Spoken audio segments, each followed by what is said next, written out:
Tonight we're going to be giving you the game between New Zealand and USA in the D group. Here we are with some highlights from the game between New Zealand and USA.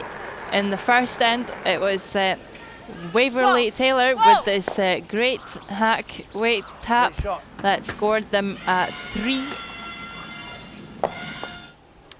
And in the second end, it was an unfortunate mistake from Steve Gebauer. Just wanting to freeze this, ended up bumping up the red stone a bit, and it ended up a steal of 2 for New Zealand, taking a 5-0 lead. And in the third end, Steve for USA really found his form, made this great tap back, and it ended up being a score of 3 for USA. Then in the fourth end, it was Kenny Thompson looking to tap this straight back, but won't really get the curl, so actually taps it back for shot stone, and it ends up a steal of 1.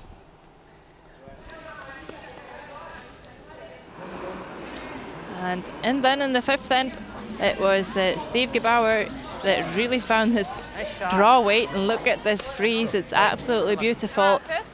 Gave New Zealand a steal of 2 in the end. And in the sixth end, just showing you how important it is to make that first stone really perfect. Joyans Michai comes down with a great draw, and that also gives him the steal of 1 in the end.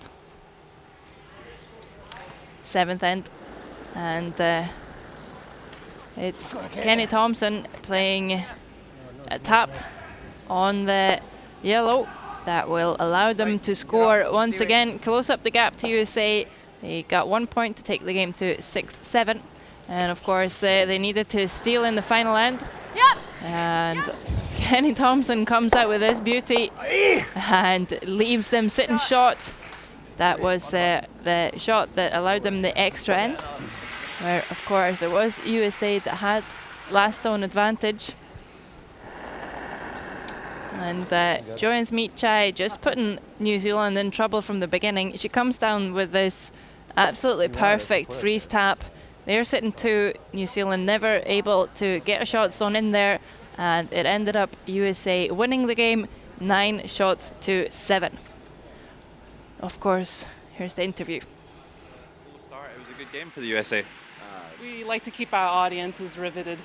2 web stream games, both of them going to extra ends. Yeah, it's the kind of how our entire season's been. We've been thrilling the crowd ever since we started this. Joyance, in the second half, you really found your weight. Yeah, no, that seems to be my modus operandi. It takes me a couple ends to get in the groove, but once I find it, then just is automatic, I guess. That seems to be how do I work. It depends. It's all about how long does it take me to get there. Yeah, good confidence. Yeah. That's got it. Good confidence. Yeah. Was there any difference in the ice conditions that kind of caught you out early on? Well, you know, what really threw us off was this morning. There was like probably a good 1.5 foot extra swing. And that was fun to play on, but we caught that this morning. But then today that was back to how it was the day before, and it's like, oh, this is not this morning, shoot. And I had all these visualizations from this morning. It's like, okay, I needed to cross beyond the I and the ice bowl and beyond the L there, and it was just using logos as references, and all that had to go out the window. So it was a good adjustment. I think we finally found it in the third end. So yeah, the ice was definitely a little different. Yeah, it worked out well. Is there anything you want to say to people back home? Thanks for all the support and love, everyone. Yeah. I know there's people watching. Earl, Allie, nieces, nephews, the rest of my family, mom, dad. Love you all. It's been a wild ride, a wonderful learning experience. We're getting up. It's a pretty intense clinic, really. Yeah, a lot of fun. We appreciate it. Great. Thanks a lot for your time. Right. Thank you.